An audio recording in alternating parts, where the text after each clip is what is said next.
Nous avons des amendements identiques. Le 342, Monsieur Perru, vous avez la parole. Oui, cet amendement poursuit un objectif de simplification du circuit financier pour les entreprises qui souhaiteraient abonder le CPF de leurs salariés. Et grâce à son service de proximité, l'opérateur de compétences est l'interlocuteur privilégié de l'entreprise et de fait le mieux à même d'inciter l'entreprise à abonder le CPF de ses salariés, d'en faciliter la mise en œuvre par une gestion unique et simplifiée en lien avec la Caisse des dépôts et consignations. On sait que le coût moyen d'une journée de formation non qualifiante peut s'élever à 1 000 €, le coût moyen d'une formation débouchant sur un diplôme en moyenne de 7 000 et pouvant aller à des chiffres beaucoup plus élevés. On voit bien que le CPF, doté de 500 € par an, plafonné à 5 000 € sur 10 ans, nécessite bien sûr un abondement important.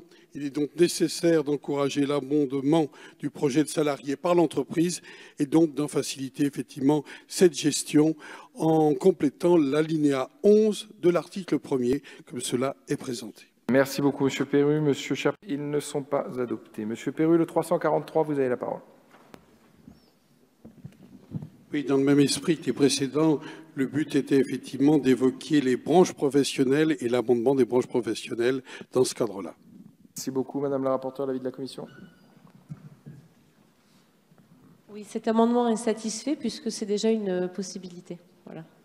Merci, Madame la rapporteure. Madame la ministre. Même avec la rapporteure.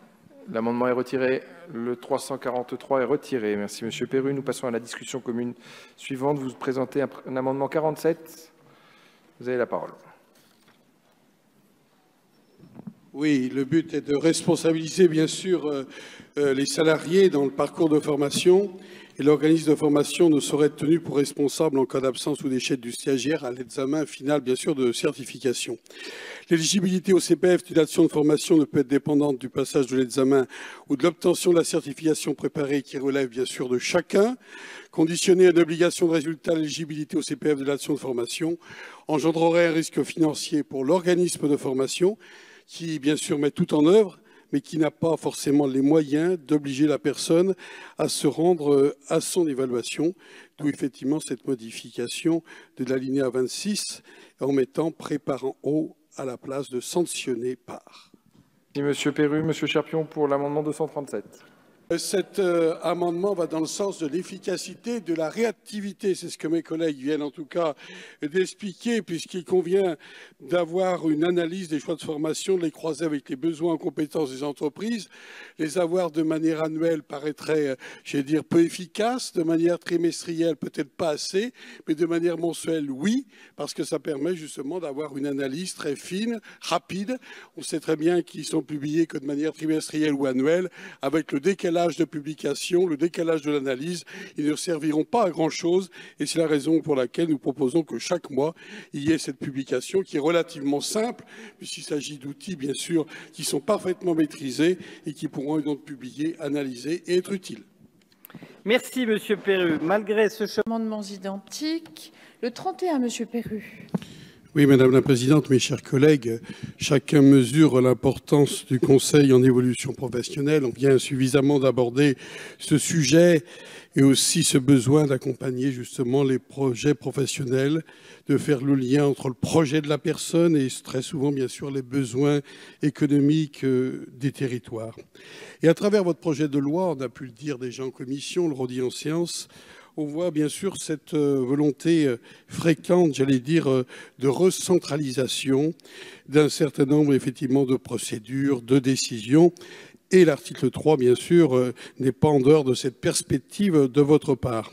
Qui peut surprendre au moment même où la volonté du gouvernement est de confier toute l'orientation professionnelle aux régions, au moment même où le Premier ministre s'est exprimé, d'ailleurs il y a quelques semaines, en parlant de la mise en place de cahiers des charges régionaux.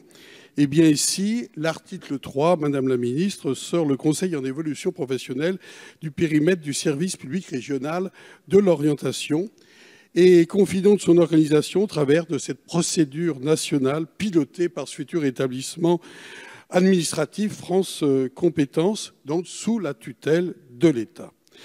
On peut donc constater cette recentralisation du dispositif du Conseil en évolution professionnelle et en corollaire, bien évidemment, un affaiblissement du service public régional de l'orientation. C'est la raison pour laquelle nous vous proposons de réinsérer ce conseil en évolution professionnelle au sein du service public régional de l'orientation, parce que je crois que c'est important et je crois que cela aussi matérialisera l'efficacité du dispositif qui a besoin justement de cet ancrage territorial et aussi de tous les moyens pour être mis en place. Merci, monsieur le député. Alors, l'amendement 68, madame.